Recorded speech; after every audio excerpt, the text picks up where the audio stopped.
শুভেচ্ছা আমন্ত্রণ দেশ জনপদ লাইভে, সঙ্গে আছি আমি লিনি আফরোজ। কারফিউ শিথিল করে বাড়ানো হয়েছে অফিস কর্মঘণ্টা। এতে সকাল থেকেই সড়কে বেড়ে যায় চলাচল, বিভিন্ন পয়েন্টে দেখা দেয় যানজট। আরো জানাচ্ছেন সহকর্মী মাজহুল ইসলাম। চলমান কারফিউ শিথিল হওয়ার সাথে সাথে কিন্তু মানুষ রাস্তায় বের হওয়া শুরু করেছে এবং তারা কিন্তু তাদের প্রয়োজনীয় কাজকর্ম সারার জন্য বিভিন্ন জায়গায় তারা কিন্তু যাচ্ছেন। আমরা দেখেছি গত সপ্তাহে আন্দোলনকে কেন্দ্র করে মানুষের মনে যে ধরনের ভীতি তৈরি হয়েছিল, সেটি কিন্তু কারফিউ শিথিলের সাথে সাথে সেটিও মানুষ কিন্তু ঘরের থেকে বাইরে বের হওয়া শুরু করেছেন, অফিস আদালতে যাচ্ছেন, রাস্তাঘাটে গাড়ি ঘোড়া দেখা যাচ্ছে এবং কিছু কিছু জায়গায় কিন্তু যানজটও তৈরি হচ্ছে। রাজধানী মালিবাগের এখন যে চিত্র, রাস্তাঘাটে যানজট না থাকলেও মানুষ কিন্তু প্রয়োজন অনুযায়ী বের হয়েছেন এবং তারা বলছেন তাদেরকে প্রয়োজন অনুযায়ী বের হতে হয়েছে, কারণ বাস্তবতা যে তাদেরকে পেটের দায়ে বা কর্মস্থলে যাওয়ার জন্য কিন্তু তাদেরকে বের হতে হয়েছে। আমরা সাধারণ মানুষের সাথে কথা বলে জানার চেষ্টা করেছিলাম, তারা যেটি বলছে যে একটা ভীতিকর অবস্থা তৈরি হচ্ছে, কবে নাগাদ সেই পরিবেশ স্বাভাবিক হবে, মানুষের জীবনযাত্রা আবার আগের মতো হবে। যারা বাস চালক তারা কিন্তু বলছেন যে তারা কিন্তু বের হয়েছেন জীবিকার তাগিদে, কিন্তু আসলেও যে পরিমাণ যাত্রী থাকার কথা তারা কিন্তু সেই পরিমাণ যাত্রী পাচ্ছেন না। আমরা অনেক বাসগুলোকে কিন্তু ফাঁকা দেখেছি, যদিও সকালবেলা যখন অফিস আদালত শুরু হয় তখন কিন্তু বাসগুলোতে একটু ভিড় ছিল, কিন্তু এখন বাসগুলোতে আমরা যাত্রী নেই বললেই চলে। তারা বলছেন এভাবে চলতে থাকলে তাদের সংসার চালানো কঠিন হয়ে যাবে। এই জন্য তারা যেটি প্রত্যাশা করছেন যে পরিবেশ যত দ্রুত স্বাভাবিক হবে সেটা কিন্তু তাদের জন্য ততই ভালো, এবং তারা বলছেন যে সরকার সবার সাথে কথা বলে একটি সুন্দর পরিবেশ তৈরি করুক যাতে করে মানুষ স্বাভাবিকভাবে তাদের কাজকর্ম পরিচালনা করতে পারে। একই সাথে যে অবস্থার তৈরি হয়েছে সেটিও স্বাভাবিক হবে। কারফিউ কিন্তু এখনও পুরোপুরি তুলে নেওয়া হয়নি। গত সপ্তাহ থেকে কারফিউ কিছুটা শিথিল হওয়া শুরু করেছে। আজকে কিন্তু সকাল 7টা থেকে সন্ধ্যা 6টা পর্যন্ত রাজধানী ঢাকা এবং তার আশপাশের অঞ্চলগুলোতে কিন্তু কারফিউ শিথিল রয়েছে, এবং ঢাকার বাইরের জেলাগুলোতেও কিন্তু কারফিউ শিথিল রয়েছে, এবং এই শিথিলের মধ্যেই কিন্তু মানুষ বের হয়েছেন এবং তারা বলছেন যে এই যে একটা অবস্থার তৈরি হচ্ছে সেটি দ্রুতই স্বাভাবিক হলেই কিন্তু তাদের জন্য ভালো। এবং যারা অফিস আদালতে বের হয়েছেন তারাও বলছেন যে এই যে একটা অবস্থা তৈরি হচ্ছে এটা দ্রুতই অবসান হওয়া উচিত, যাতে করে মানুষ সাধারণভাবে তাদের সব কার্যক্রম পরিচালনা করতে পারে এবং তারা যেন একটি সুন্দর পরিবেশের মাধ্যমে তাদের পরবর্তী সময়গুলো কাটাতে পারে। এবং সবার সাথে যে সময়টা আজকে থেকে 1 মাস আগে যেভাবে ছিল সেই পরিবেশটাই কিন্তু তারা প্রত্যাশা করছেন এবং তাদের ধারণা দ্রুতই সেই পরিবেশ স্বাভাবিক হবে। এখন আমরা রাস্তাঘাটের যে অবস্থা দেখছি, কিছু জায়গায় থেমে থেমে যানজট থাকলেও অনেক জায়গায় কিন্তু রাস্তাঘাট ফাঁকা এবং গাড়িগুলো কিন্তু ফাঁকা, এবং তারা বলছেন যে পরিবেশ স্বাভাবিক হলে মানুষ কিন্তু বের হবে। এবং তারা বলছেন গত সপ্তাহ তারা যে পরিমাণ যাত্রী পেয়েছিলেন সেই পরিমাণ যাত্রী কিন্তু এখন তারা পাচ্ছেন না, যদিও মানুষজন আস্তে আস্তে ঘর হতে বের হওয়া শুরু করেছে এবং তাদের প্রত্যাশা যে খুব দ্রুত সময়ের মধ্যেই পরিবেশ স্বাভাবিক হবে এবং ঢাকার যে স্বভাবতই চিত্র সেই চিত্র আবার মানুষজন দেখবে এবং তারা তাদের কার্যক্রম সঠিকভাবে পরিচালনা করবে। এই ছিল রাজধানীর মালিবাগ থেকে আজকের এই অঞ্চল সম্পর্কিত আমার কাছে সর্বশেষ তথ্য। দর্শক, ঢাকার মালিবাগের যানজট সম্পর্কে বিস্তারিত জানাচ্ছিলেন সহকর্মী মাজহুল ইসলাম। কারফিউ শিথিল থাকায় সপ্তাহের প্রথম কার্যদিবসের সকাল থেকে রাজধানীর সড়কে বেড়েছে যানবাহনের চাপ। এতে অফিস যেতে অনেককে পড়তে হয় যানজটে। রাজধানীর সড়ক পরিস্থিতি জানাচ্ছেন সহকর্মী আলিমুজ্জামান সাফওয়ান। প্রথম সপ্তাহ গড়িয়ে কারফিউ কিন্তু আজ কিন্তু দ্বিতীয় সপ্তাহে গড়িয়েছে। এই মুহূর্তে আমরা রয়েছি রাজধানীর আরামবাগ এলাকায়। আপনি কিন্তু আমাদের পিছনে দেখতে পাচ্ছেন যে আসলে যানবাহনগুলো কিন্তু আসলে স্বাভাবিকভাবে চলাচল করছে। তবে এখন কিন্তু রাজধানীতে কিন্তু এখনও সেনা মোতায়েন রয়েছে, পাশাপাশি আসলে পুলিশও তাদের যে নিয়মিত কার্যক্রম সেটি আসলে পরিচালনা করছে। তবে আজ সপ্তাহের প্রথম কার্যদিবস হওয়ায় আসলে অফিস আদালতগুলো খুলতে শুরু করেছে এবং ব্যাংকগুলো আসলে খুলতে শুরু করেছে, যার কারণে রাস্তায় আসলে মানুষজনের চলাচল কিছুটা বেড়েছে। এবং সেই সাথে কিন্তু আমরা রাজধানী কিছু জায়গায় ঘুরে যেমনটি দেখতে পেয়েছি যে রাজধানীতে কিন্তু আসলে কিছুটা যানজট আসলে লক্ষ্য করা যাচ্ছে, যার কারণে আসলে মানুষ কিন্তু তাদের অফিস আদালত এবং তাদের যে দৈনন্দিন যে কার্যক্রম সেগুলো করতে কিন্তু আসলে বেরিয়েছে। এছাড়া নিরাপত্তার কথা যদি রাজধানীতে বলা হয়, যে রাজধানীতে কিন্তু যথেষ্ট পরিমাণ নিরাপত্তা রয়েছে এবং সেনাবাহিনীর যে টহল এবং পুলিশের যে নিয়মিত টহল সেগুলো কিন্তু এখন আসলে চলাচল রয়েছে। রাজধানীর মধ্যে আসলে মানুষের ভিতর যে ভীতিটা ছিল সেই ভীতিটি কিন্তু আসলে আস্তে আস্তে কাটিয়ে উঠেছে সবাই এবং রাস্তায় কিন্তু তারা বেরোতে শুরু করেছে। যদিও আজ কিন্তু ঢাকায় 11 ঘন্টার জন্য কারফিউ শিথিল করা হয়েছে, সকাল 9টা থেকে সন্ধ্যা 6টা পর্যন্ত। এই 11 ঘন্টায় কিন্তু আসলে অফিস আদালত এবং যে মার্কেটগুলো সেগুলো কিন্তু আসলে খোলা থাকবে এবং জনগণ কিন্তু তাদের যে কাজ সেগুলো কিন্তু করতে তারা ইতিমধ্যে রাস্তায় বেরিয়েছে। এছাড়া আরামবাগ এলাকা থেকে আমরা যেমনটি দেখতে পেয়েছি এখান থেকে কিন্তু আসলে দূরপাল্লার যে বাস সেগুলো কিন্তু চলাচল করছে এবং যাত্রীরা কিন্তু নির্বিঘ্নে তাদের যে নির্দিষ্ট গন্তব্যস্থল সেখানে কিন্তু চলাচল করছে। তবে মেট্রো রেল এবং এলিভেটেড এক্সপ্রেসওয়ে সেটি আসলে বন্ধ থাকার কারণে রাজধানীতে কিন্তু আসলে স্বাভাবিকের তুলনায় কিছুটা যানজট বেশি আমরা দেখতে পেয়েছি। এই ছিল আসলে রাজধানীর আরামবাগ থেকে কারফিউর সর্বশেষ অবস্থা। দর্শক, রাজধানীর সড়কে বেড়েছে যানজট। এ বিষয়ে আমরা জানছিলাম সহকর্মী আলিমুজ্জামান সাফনের কাছ থেকে। কারফিউ শিথিল থাকায় স্বাভাবিক হচ্ছে জনজীবন। কুষ্টিয়া থেকে চলমান পরিস্থিতি জানাচ্ছেন সহকর্মী নাহিদ হাসান তিতাস। সময়ের সাথে সাথে স্বাভাবিক হতে শুরু করেছে কুষ্টিয়ার জনজীবন, আবার আগের সেই চেনা রূপে ফিরতে শুরু করেছে শহর। আজকে কুষ্টিয়ায় সকাল 6টা থেকে রাত 8টা পর্যন্ত কারফিউ শিথিল রাখা হয়েছে।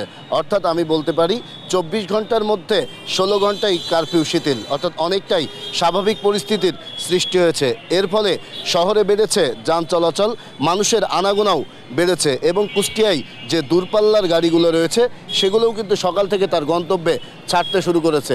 এদিকে গত কয়েকদিনের যে উদ্ভূত পরিস্থিতির সাথে কারফিউয়ে বাজারে কিন্তু আমদানি কমেছিল দ্রব্যের, সেই আমদানিও কিন্তু এখন অনেকটাই স্বাভাবিকতায় নেমে এসেছে, তাই দামও কমেছে। আসলে এই যে উদ্ভূত পরিস্থিতির ফলে দোকানপাট বন্ধ ছিল কিছুদিন এবং যে যান চলাচল বন্ধ ছিল, ব্যবসা প্রতিষ্ঠানের ব্যাপক ক্ষতি হয়েছিল। তাই স্বাভাবিক মানুষের সাথে আমি কথা বলেছি, যারা সাধারণ মানুষ রয়েছে তাদের সাথে। সাধারণ মানুষের দাবি যে আসলে তারা আর এই উদ্ভূত পরিস্থিতি চায় না, যত দ্রুত সম্ভব স্বাভাবিকতা ফিরে এনে এই কারফিউ উত্তোলন করে নেওয়ার দাবি জানাচ্ছে সাধারণ মানুষ। তবে আমরা দেখেছি কুষ্টিয়ায় যে উদ্ভূত পরিস্থিতির সৃষ্টি হয়েছিল, এর ফলে কিন্তু শহরের যে জনজীবনের মধ্যে একটি আতঙ্কর সৃষ্টি হয়েছিল। এর ফলে সাধারণ মানুষ কারফিউ যখন দেওয়া হয়েছিল তখন কিন্তু অনেকটা স্বস্তি প্রকাশ করেছিল। সর্বশেষ আমি এতটুকু বলতে পারি যে এই কারফিউ আজকে নবম দিন এসে কিন্তু কুষ্টিয়ার যে স্বাভাবিক জনজীবন অনেকটাই কিন্তু স্বাভাবিকতায় ফিরে এসেছে। অর্থাৎ কোথাও কোনো বিশৃঙ্খলা বা অপ্রীতিকর ঘটনা ঘটেনি। প্রশাসনের পক্ষ থেকে কিন্তু তৎপরতা রয়েছে এবং প্রশাসন প্রত্যেকটি মোড়ে মোড়ে টহল দিচ্ছে এবং চেকপোস্ট বসিয়েছে। যে কোনো অপ্রীতিকর বা সন্দেহভাজন কারোকে দেখলে কিন্তু চেক করার মাধ্যমেই শহরে ঢুকতে দিচ্ছেন। তাই আমি বলতে পারি যে যত দিন গড়িয়ে যাচ্ছে ততই কিন্তু স্বাভাবিক পরিস্থিতি ফিরে আসছে এবং মানুষের মধ্যে স্বস্তি ফিরছে। আজকে নবম দিনে গড়িয়েছে কারফিউ সারা দেশের মতো কুষ্টিয়ায়, কিন্তু নবম দিনে এসে কিন্তু এই কারফিউর মধ্যে স্বাভাবিক জীবনে ফিরে এসেছে এই শহরের যারা জনসাধারণ রয়েছে তারা। আমি এই কারফিউ বিষয়ে জেলা প্রশাসকের সাথে কথা বলেছি। জেলা প্রশাসকের যদি দাবি বা তারা যেটা বলছেন যে আরও কিছুদিন তারা এই কারফিউ চালু রাখবেন, তবে কিছুটা শিথিল অবস্থায় চালু রাখবেন। অর্থাৎ এই যে দিনে কারফিউ থাকবে না, কিন্তু রাতের বেলায় কারফিউ থাকবে। এই ছিল কুষ্টিয়া থেকে আমার কাছে কারফিউ নিয়ে সর্বশেষ খবর। দর্শক, কারফিউ শিথিল থাকায় স্বাভাবিক হচ্ছে জনজীবন। এই বিষয়ে আমাদের সহকর্মী নাহিদ হাসান তিতাস কুষ্টিয়া থেকে জানাচ্ছিলেন বিস্তারিত। বরিশালের অভ্যন্তরীণ নৌ রুটে শুরু হয়েছে লঞ্চ সহ বিভিন্ন নৌযান চলাচল। এ বিষয়ে সবশেষ খবর জানাচ্ছেন সহকর্মী শফিক মুন্সি। বরিশাল নদীবন্দর থেকে কিন্তু অভ্যন্তরীণ রুট, বিশেষ করে বরিশাল ভোলা, বরিশাল চাঁদপুর এবং বরিশালের যে কয়েকটি নদী বিধৌত উপজেলা, বিশেষ করে হিজলা, মুলাদি, মেহেন্দিগঞ্জ, এই জায়গাগুলোতে কিন্তু লঞ্চ চলাচল চলছে এবং এই লঞ্চ চলাচল কিন্তু গত কয়েকদিন যাবতই আসলে শুরু হয়েছে। যেহেতু কারফিউ আসলে সকালের বেশ বড় একটা সময় জুড়ে শিথিল থাকে, সে কারণে কিন্তু এই ছোট ছোট যে লঞ্চ, একতলা লঞ্চ বলা হয়, এগুলো কিন্তু চলাচল এবং যাত্রী পরিবহন শুরু করেছে। আমরা যেটা জেনেছি বরিশাল জেলা প্রশাসন সূত্রে, সেটি হচ্ছে যে আজ রোববার কিন্তু বরিশাল জেলা এবং মহানগরীতে সকাল 6টা থেকে রাত 10টা পর্যন্ত কিন্তু কারফিউ শিথিল থাকবে। এবং আমরা আসলে যেটা দেখেছি যে কারফিউর প্রথম দিকে কিন্তু আসলে লঞ্চ চলাচল একদমই বন্ধ ছিল এবং তখন কিন্তু আসলে এই লঞ্চ পরিবহন সংশ্লিষ্ট যারা, একই সাথে যারা যাত্রী, তারা বেশ ভোগান্তির সম্মুখীন হয়েছিল। কিন্তু এখন আসলে কারফিউ শিথিল হওয়ার কারণে একই সাথে আইন শৃঙ্খলা রক্ষায়, স্থানীয় শান্তি শৃঙ্খলা রক্ষায়, স্থিতিশীলতা রক্ষায় যেহেতু সেনাবাহিনী এবং অন্যান্য অনেক পুলিশ, র্যাব সদস্য মোতায়েন রয়েছে, তো তাই নির্বিঘ্নেই আসলে বলা যায় যে তারা দিনের বেলা যে সময়টুকু আসলে কারফিউ শিথিল থাকে, সেই সময় যাত্রীরা তাদের গন্তব্যে পৌঁছাতে এই লঞ্চ যাত্রাকে আসলে বেছে নিচ্ছে। একই সাথে এই লঞ্চের যান চলাচল আমরা যেটা আসলে দেখেছি যে সাধারণ যে মানুষজন তারা আসলে বেশ উচ্ছ্বসিত। তবে বরিশালে একতলা লঞ্চ চলাচল শুরু হলেও দ্বিতীয় যে লঞ্চগুলো, বিশেষ করে দূরপাল্লার লঞ্চ, বরিশাল ঢাকা নৌ রুটের যে লঞ্চগুলো, সেগুলো কিন্তু এখনো সেভাবে আসলে চলাচল শুরু হয়নি। এবং এর প্রধান দুটি কারণ, সেটি হচ্ছে কারফিউ শিথিলের পর 9টা বা 10টার সময় আসলে মূলত এই লঞ্চগুলো ছেড়ে যায়, কিন্তু সেই সময় আসলে কারফিউ আবার বলবৎ হয়। একই সাথে যাত্রী কম থাকায় এই ঢাকাগামী যে লঞ্চগুলো, সেগুলো এখন পর্যন্ত আসলে বরিশাল নদীবন্দর থেকে ছেড়ে যায়নি। এই ছিল আমার কাছে বরিশাল নদীবন্দর থেকে সর্বশেষ। দর্শক, বরিশালের অভ্যন্তরীণ নৌ রুটে শুরু হয়েছে লঞ্চ সহ বিভিন্ন নৌযান চলাচল। এ বিষয়ে সবশেষ খবর আমাদেরকে জানাচ্ছিলেন সহকর্মী শফিক মুন্সি। হবিগঞ্জে সরবরাহ বাড়ায় কমেছে বেশিরভাগ সবজির দাম, কেজিতে কমেছে 20 থেকে 30 টাকা পর্যন্ত। এ বিষয়ে বিস্তারিত জানাচ্ছেন সহকর্মী আমির হামজা। সরবরাহ বাড়ায় হবিগঞ্জের যে পাইকারি সবজি বাজার, সেখানে সবজির দাম কিছুটা কমতে শুরু করেছে। গত এক সপ্তাহের ব্যবধানে কিন্তু আমরা দেখেছি প্রকারভেদে যে বিভিন্ন সবজির দাম কিন্তু 30 থেকে 50 টাকা পর্যন্ত কমতে শুরু করেছে। আমি যদি একটু জানাতে চাই আপনাকে, গত সপ্তাহে চিচিঙ্গা চিচিঙ্গা বিক্রি হয়েছিল 70 টাকা কেজিতে, সেটা আজকে বিক্রি হচ্ছে 30 টাকা কেজিতে।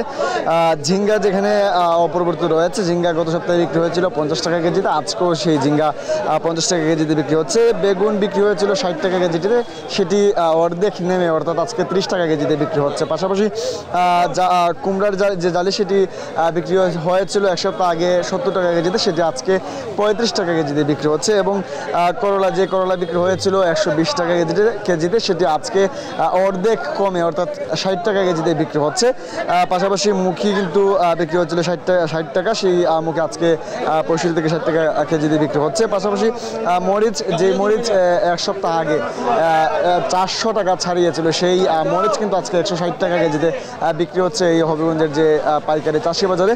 পাশাপাশি টমেটো বিক্রি হয়েছিল 130 টাকা কেজিতে, সেই টমেটো আজকে বিক্রি হচ্ছে 110 টাকা কেজিতে। এবং কাফরুল যেখানে বিক্রি হয়েছিল 50 থেকে 55 টাকা কেজি, সেটি আজকেও কিন্তু 50 থেকে 55 টাকা কেজিতেই বিক্রি হচ্ছে। আমি কথা বলেছিলাম ব্যবসায়ীদের সাথে, ব্যবসায়ীরা যে বিষয়টি বলছেন যে আসলে যে উদ্ভূত পরিস্থিতির কারণে যে অস্থিতিশীল পরিস্থিতির সৃষ্টি হয়েছিল, সে কারণে কিন্তু আসলে 2 দিনের ব্যবধানে কিন্তু বিভিন্ন পাইকারি বিভিন্ন সবজির দাম বেড়ে গিয়েছিল। এবং সেই সবজির দাম কিন্তু যেহেতু এখন বাজারে সরবরাহ শুরু হয়েছে, সেহেতু আসলে এখন দাম কিছুটা কমতে শুরু করেছে। আমরা ব্যবসায়ীরা যে বিষয়টি বলছেন যে আসলে এই যে সরবরাহ, সেটি যদি অব্যাহত থাকে তাহলে কিন্তু সামনের দিনগুলোতে আরও কমতে পারে এসব সবজির দাম। আবার যে এই যে পাইকারি বাজার, যেটি হচ্ছে চাষি বাজার, এখান থেকে কিন্তু আবার খুচরা বাজারে যাবে, যেখান থেকে আসলে ভোক্তারা সবসময় যে বেশিরভাগ ভোক্তা যেই বাজারগুলো থেকে এই সবজিগুলো কিনেন, সেখানে কিন্তু আসলে বিক্রি হবে। তো বলা যায় যে যেহেতু এখানে যে পণ্যগুলো 50 টাকা কেজিতে বিক্রি হয়, সেহেতু সেই খুচরা বাজারে সেটি 60 থেকে 65 টাকা কেজিতে বিক্রি হবে। দর্শক, হবিগঞ্জের বাজার পরিস্থিতি জানাচ্ছিলেন আমাদের সহকর্মী আমির হামজা। বরগুনা থেকে নিত্য পণ্যের বাজার দর জানাতে যুক্ত হচ্ছেন সহকর্মী রিয়াজ আহমেদ মুসা। আমি এখন রয়েছি বরগুনা পৌর বাজার এলাকায়। বাজারে মাছের সরবরাহ কম থাকার কারণে মাছের দাম কিছুটা বৃদ্ধি পেয়েছে এবং আমরা একজন বিক্রেতার সাথে কথা বলার চেষ্টা করব। ইলিশের সরবরাহ কেমন দেখছেন এবং দাম কেমন কোন ইলিশের সাইজের? ইলিশের তো দাম ভাইয়া আমাদের বরগুনা দাম বেশি পড়তেছে, কারণ চালানির জন্য আমরা মাছ কিনতে পারতেছি না। যেহেতু আমাদের 3 কেজির মাছ বাজারে 700-800 টাকা এরকম কেজি বিক্রি হইতেছে, আর 5টা-6টা কেজি 650-600 এরকম বিক্রি হইতেছে। 4টা কেজি 700-750, মানে যেটা কোনো যেরকম রাখা যায়। তারপর বড়শির মাছ আমাদের 20 কিলো নদীর মাছ 500-550 টাকা এরকম বিক্রি হইতেছে। সামুদ্রিক মাছ আছে, পুষ্কিনি মাছ আছে, পাঙ্গাস মাছ, সামুদ্রিক মাছ আছে 400-350 টাকার মধ্যে কেজি কেনা যায়। যেমন কোন ঢেলা মাছ আছে 500-550 টাকা বিক্রি হয় একটাই কেজি। যেমনটা শুনছিলেন যে আসলে সামুদ্রিক মাছের সরবরাহ থাকার কারণে দাম অনেকটা নাগালের মধ্যে রয়েছে। যদিও 65 দিনের যে নিষেধাজ্ঞা ছিল সেটি উঠে গিয়েছে এবং নিষেধাজ্ঞা উঠে যাওয়ার কারণে সামুদ্রিক মাছের সরবরাহ বৃদ্ধি পেয়েছে। যদিও স্বাভাবিক হতে এখনও 1 সপ্তাহের বেশি সময় লাগবে। বিশেষ করে টানা বর্ষণের কারণে সবজির বাজারে কিন্তু সরবরাহ কমেছে এবং যে কারণে সকল সবজির দামই কিন্তু 60 থেকে 70 টাকার নিচে ক্রেতারা কিনতে পারছে না। এবং বিশেষ করে করলা বিক্রি হচ্ছে 60 টাকা কেজি দরে, ঝিঙে বিক্রি হচ্ছে 50 টাকা কেজি দরে এবং শসা বিক্রি হচ্ছে 50 থেকে 60 টাকা কেজি দরে। সকল সবজির দামই 50 টাকার নিচে পাওয়া যাচ্ছে। নিত্যপণ্যের সরবরাহ কিছুটা স্বাভাবিক রয়েছে। রয়েছে, যে কারণে আস্তে আস্তে কমা শুরু করেছে। এবং সাধারণত যে বর্ষণের কারণে যে সরবরাহ ঘাটতি ছিল সেটিও আস্তে আস্তে কেটে যাবে এবং সাগরে যেহেতু জেলেরা মাছ শিকারে গিয়েছে এবং মাছের সরবরাহ বাড়বে, বিশেষ করে মাছের উপর নির্ভর করে এই অঞ্চলের সকল কিছু, এবং সে কারণে কিন্তু এক সপ্তাহ যেতে যেতেই মাছের সরবরাহ আস্তে আস্তে বাড়বে এবং সব কিছুর দাম কমতে থাকবে। এই ছিল বরগুনা থেকে আমার কাছে সর্বশেষ। দর্শক, বরগুনা থেকে নিত্যপণ্যের বাজার দর সম্পর্কে আমাদেরকে জানাচ্ছিলেন সহকর্মী রিয়াজ আহমেদ মুসা। ভোলায় এখনো পানিবন্দী অন্তত 50,000 মানুষ। এক সপ্তাহেও দুর্গত এলাকায় পৌঁছায়নি ত্রাণ সহায়তা। এ নিয়ে আরো জানাচ্ছেন আমাদের সহকর্মী ছোটন সাহা। আজকে অষ্টম দিনের মতো ভোলার বিস্তীর্ণ জনপদ প্লাবিত হয়েছে। বলা যায় সেই আগের মতোই জোয়ার আসার ফলে 30টি গ্রাম প্লাবিত হয়েছে।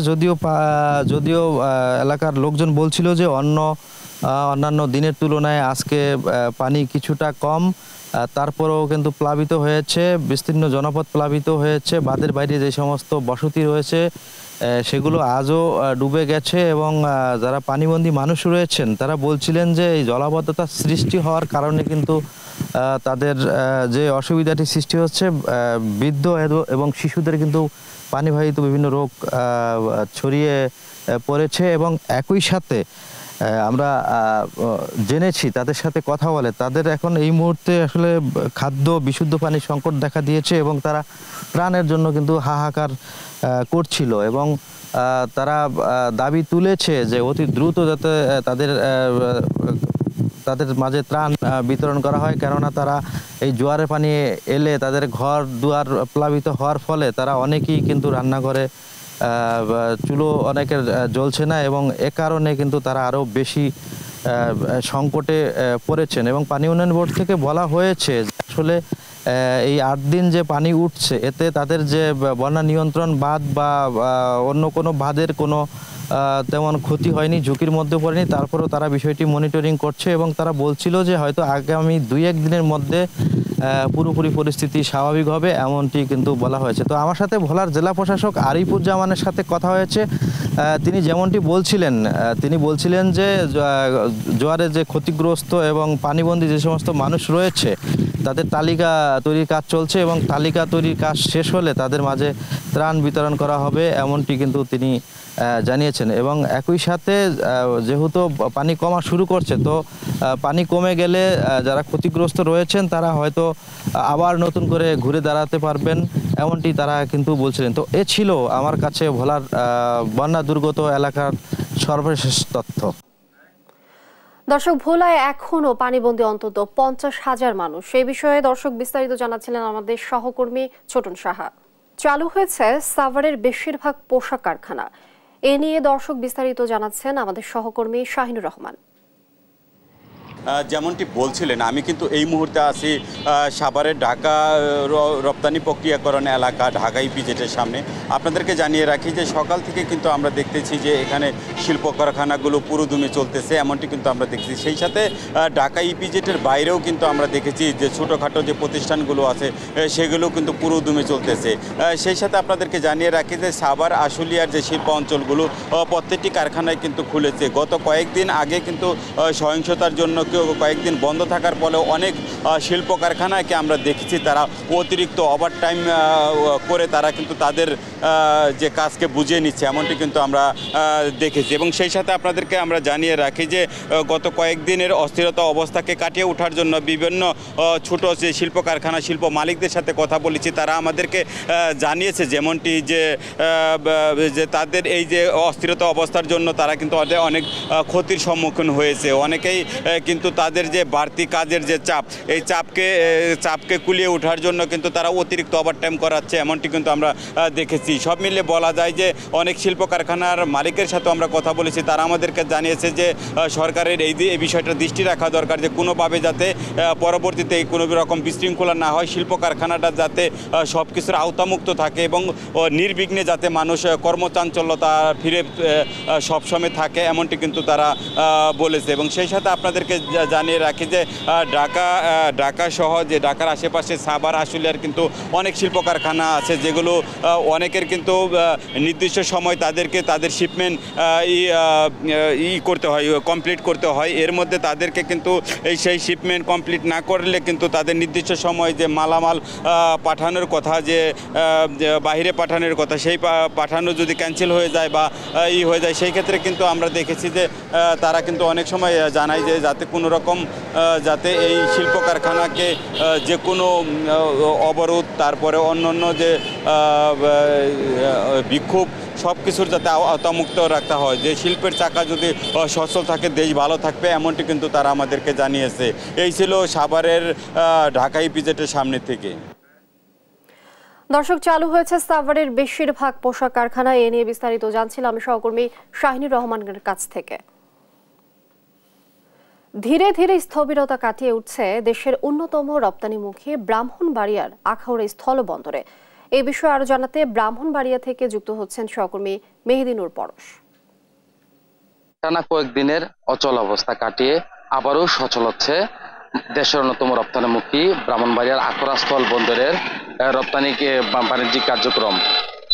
গেলেও কয়েকদিনের কারফিউ এবং চলমান পরিস্থিতির কারণে এ বন্দর দিয়ে বেশ কয়েকটি পণ্য ছাড়া কিন্তু আর কোনো পণ্য এই বন্দর দিয়ে ভারতে রপ্তানি হয়নি। তবে ধীরে ধীরে এই বন্দরের যে রপ্তানি কার্যক্রম কিন্তু অনেকটা সচল হয়ে উঠছে। গত শনিবার এই বন্দর দিয়ে হিমায়িত মাছ, সিমেন্ট, তুলা এবং কানাল আপেলের বেশ কয়েকটি পণ্য এই বন্দর দিয়ে রপ্তানি হয়েছে। আজ যেহেতু রোববার, এই বন্দর দিয়ে যেহেতু ভারতের যে সাপ্তাহিক ছুটি, ফলে এই বন্দরে দিয়ে আজ কোনো ধরনের পণ্য রপ্তানি হবে না বলে জানিয়েছেন এখানকার যে স্থানীয় ব্যবসায়ীরা। তবে আমি যে একটি তথ্য দিয়ে রাখি, চলমান পরিস্থিতি এবং কারফিউর কারণে এই বন্দর দিয়ে গেল কয়েকদিনে প্রায় 6 কোটি টাকার মতো রপ্তানি পণ্য কার্যক্রম ক্ষতির সম্মুখীন হয়েছে বলে জানিয়েছেন এখানকার ব্যবসায়ীরা। তারা বলছেন যে ইন্টারনেট পরিষেবা বন্ধের কারণে তারা ম্যানুয়াল পদ্ধতিতে 2-3টি পণ্য ছাড়া কোনো পণ্য ভারতে রপ্তানি করতে পারেনি। এখন যেহেতু ধীরে ধীরে ইন্টারনেট সেবা কার্যক্রম চালু হচ্ছে, ফলে তারা তাদের তাদের এই বন্দর দিয়ে যেসব পণ্য রপ্তানি করবে, সেই রপ্তানি কার্যক্রম তাদের কোনো আর ব্যাঘাত ঘটবে না। তবে আখাউড়া স্থল বন্দরের যে আমদানি রপ্তানিকারক অ্যাসোসিয়েশনের যে সভাপতি হাসিল হাসান আমাকে জানিয়েছেন যে ইন্টারনেট সেবা বন্ধের কারণে তারা বন্দর দিয়ে বেশ কয়েকদিন ধরে 2-3টি পণ্য ছাড়া আর কোনো পণ্য তারা রপ্তানি করতে পারেনি। তারা বলছেন ফলে এখানকার যে সংশ্লিষ্ট যে ব্যবসায়ী রয়েছেন তারা কিন্তু অনেকটাই আর্থিকভাবে ক্ষতির সম্মুখীন হয়েছেন এবং সরকার কিন্তু অনেকটা রাজস্ব হারিয়েছেন। তিনি বলছেন এখন যেহেতু ইন্টারনেট সেবা চালু হয়েছে, এই চালু হওয়াতে তাদের যেসব পণ্য এখন আর তাদের ব্যাঘাত ঘটবে না। আর এই বন্দর দিয়ে প্রতিদিন কিন্তু 2 লাখ মার্কিন ডলারের যে হিমায়িত মাছ, রড, সিমেন্ট, বিদ্যুৎ, তেল সহ 15 থেকে 20টি পণ্য কিন্তু ভারতে রপ্তানি করা হয়ে থাকে। তো এই বন্দরের যে শুল্ক স্টেশনের যে সহকারী কমিশনার রয়েছেন তিনি আমাকে জানিয়েছেন যে বন্দরের যেসব পণ্য আসছে তাতে তাদের রপ্তানিতে তাদের কোনো বাধা নেই। তারা ইন্টারনেট পরিষেবা বন্ধের কারণে তারা এতদিন ম্যানুয়াল পদ্ধতিতে তারা বিল করেছেন, যেহেতু এখন ইন্টারনেট ধীরে ধীরে সচ্ছল হচ্ছে, তারা এখন অনলাইন বিলিং এর মাধ্যমে তারা পণ্য কিন্তু ভারতে রপ্তানি করছেন। তিনি বলছেন আস্তে আস্তে এই সমস্যা কাটিয়ে আবার পুনরায় এই বন্দর আগের মতো ফিরে আসবে বলে তিনি আমাকে জানিয়েছেন। এই আখাউড়া স্থল বন্দরটিতে 1994 সাল থেকে ভারতের সাথে আমদানি রপ্তানি চালু হয়ে আসছে। তো এ ছিল বন্দরের সার্বিক পরিস্থিতি নিয়ে আমার কাছে সর্বশেষ। দর্শক, ব্রাহ্মণবাড়িয়া থেকে যুক্ত ছিলেন আমাদের সহকর্মী মেহেদিনুর পরশ। কারফিউ শিথিলে সচল হয়েছে আরিচা ঘাট। মানিকগঞ্জ থেকে বিস্তারিত জানাচ্ছেন সহকর্মী আব্দুল আলিম। চলমান পরিস্থিতিতে চাঞ্চল্য ফিরে এসেছে পাটুরিয়া দৌলতদিয়া নৌ রুটের। দেশের দক্ষিণ পশ্চিমাঞ্চলের 21 জেলার প্রধান প্রবেশ পথ এই পাটুরিয়া দৌলতদিয়া নৌ রুটের এই পাটুরিয়া ফেরিঘাট।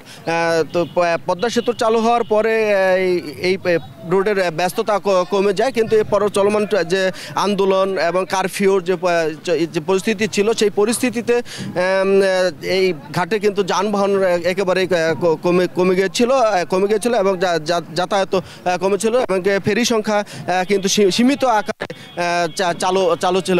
আমরা কথা বলেছি বিআইডব্লিউ টিসি কর্মকর্তা যে ডিজিএম জিল্লু খালিদ নওয়াজ আছেন, তার সাথে তিনি যেটি বলছেন যে চলমান পরিস্থিতিকে কাটিয়ে এখন অনেকটাই প্রাণ ফিরে এসেছে এই পাটুরিয়া দলুদিয়া এই নৌ রুটে। তো আগে যে স্বাভাবিকভাবে যে ফেরি চলাচল হতো, যানবাহন এবং যাত্রী পারাপার হতো, এখন সেই অবস্থায় ফিরে এসেছে বলে তিনি বলেছেন। যে তো আমরা স্থানীয় ঘাট কেন্দ্রিক যে ব্যবসায়ী রয়েছেন, ব্যবসায়ীদের সাথে কথা বলেছি। ব্যবসায়ীরা যেটি বলছেন যে এই আন্দোলন এবং কারফিউ এই যে চলমান পরিস্থিতি, এই পরিস্থিতিতে তারা অনেকটাই স্থবির হয়ে পড়েছিল এবং ঘাট এলাকায় ব্যবসায়ীরা অনেক ক্ষতির সম্মুখীন হয়েছেন বলে তারা বলেছেন। তো আমরা আরও যেটি বলতে যাত্রীদের মাধ্যমে জানতে পেরেছি, যাত্রীরা যেটি বলছেন যে এই ঘাট হয়ে এখন তারা স্বাচ্ছন্দ্যে তাদের গন্তব্যে পৌঁছতে পারছেন। যাত্রীরা আরও স্বস্তি প্রকাশ করেছেন যে পদ্মা সেতু চালু হওয়ার আগে যে তাদের যে ভোগান্তি ছিল সেখানে এই ভোগান্তিটা নেই এবং যে চলমান পরিস্থিতি যদি স্বাভাবিক থাকে তাহলে অনেকটাই সহজ হবে বলে তারা বলেছেন। তো আমরা যদি সব মিলে বলতে পারি যে বিআইডব্লিউটিসি কর্তৃপক্ষের যেটি বলছেন যে পর্যাপ্ত পরিমাণ ফেরি মজুদ আছে এবং তারা যে যখন যে পরিমাণ প্রয়োজন সেই প্রয়োজনে ফেরি দিয়ে তারা যানবাহন এবং যাত্রী পারাপার করছেন। তো এই ছিল আমার কাছে মানিকগঞ্জের পাটুরিয়া দলুদিয়া নৌপথের সর্বশেষ খবর। দর্শক, কারফিউ শিথিলে সচল হয়েছে আরিচা ঘাট। এই বিষয়ে মানিকগঞ্জ থেকে বিস্তারিত জানাচ্ছিলেন সহকর্মী আব্দুল আলিম। কক্সবাজারের পর্যটন ব্যবসার সবশেষ অবস্থা জানাবেন আমাদের সহকর্মী সৌরভ দেব। গ্রীষ্ম, বর্ষা, শীত সারা বছরই যেই কক্সবাজারে পর্যটকের অবস্থান থাকে, সেই কক্সবাজারে এখন পর্যটক শূন্য। আমি এখন আছি কক্সবাজার সমুদ্র সৈকতে, যেখানে প্রত্যেকটি পয়েন্টেই পর্যটক শূন্য এবং যেন শুনশান নীরবতা বিরাজ করছে। যেই কিটকট চেয়ারগুলো রয়েছে সেগুলো খালি পড়ে আছে এবং সেই সাথে যারা ব্যবসায়ীরা রয়েছেন যেন অলস সময় দিচ্ছেন। এবং এছাড়াও আমরা কক্সবাজারের যে হোটেল, মোটেল, গেস্ট হাউস মালিক সমিতি এবং সেই সাথে রেস্তোরাঁ মালিক সমিতি সহ ব্যবসায়ীদের যে সংগঠনগুলো রয়েছে সেই সংগঠনগুলোর সাথে কথা বলেছি। সেই সংগঠনের নেতারা আমাদেরকে জানাচ্ছেন যে কক্সবাজারে এখন একদম পর্যটক নেই বললেই চলে, শূন্যের কোটায়। এবং সেই সাথে তারা বলছেন যে গত এক সপ্তাহেরও বেশি সময় ধরে যে আন্দোলন এবং কারফিউ পরিস্থিতি, এই পরিস্থিতিতে বেশ ক্ষয়ক্ষতির সম্মুখীন হয়েছেন তারা। এর মধ্যেই 200 কোটি টাকারও বেশি লোকসান গুনছেন এই ব্যবসায়ীদের, এই কক্সবাজার পর্যটন সংশ্লিষ্ট বিভিন্ন ব্যবসায়ীরা। এবং সেই সাথে তারা বলছেন যে প্রায় 20,000-এর অধিক যে হোটেল, মোটেল, রেস্তোরাঁগুলোতে কর্মচারীরা রয়েছেন তারা বেকারত্বের দিকে ধাবিত হচ্ছেন এবং অনেকেই চাকরিও হারাতে পারেন। এবং পর্যটন সংশ্লিষ্ট বিভিন্ন ব্যবসায়ী সমিতির নেতৃবৃন্দ বলছেন দৈনিক যেই পরিমাণ খরচ তারা এখন বহন করছেন সেই পরিমাণ খরচ তুলতে না পারলে হয়তো তাদের যে কর্মচারী সেই কর্মচারী এই ছাঁটাইও তাদের করতে হতে পারে। এর মধ্যেই তালাবদ্ধ দেখা গেছে কক্সবাজারের বেশ কয়েকটি আবাসিক হোটেল ও রেস্তোরাঁকেও। সেই সাথে সমুদ্র সৈকতের এই খালি পড়ে থাকা কিটকট চেয়ারগুলোই বলে দিচ্ছে আসলে কক্সবাজারে এখন পর্যটনের কেমন অবস্থা। কক্সবাজার থেকে আমার কাছে এই ছিল সর্বশেষ।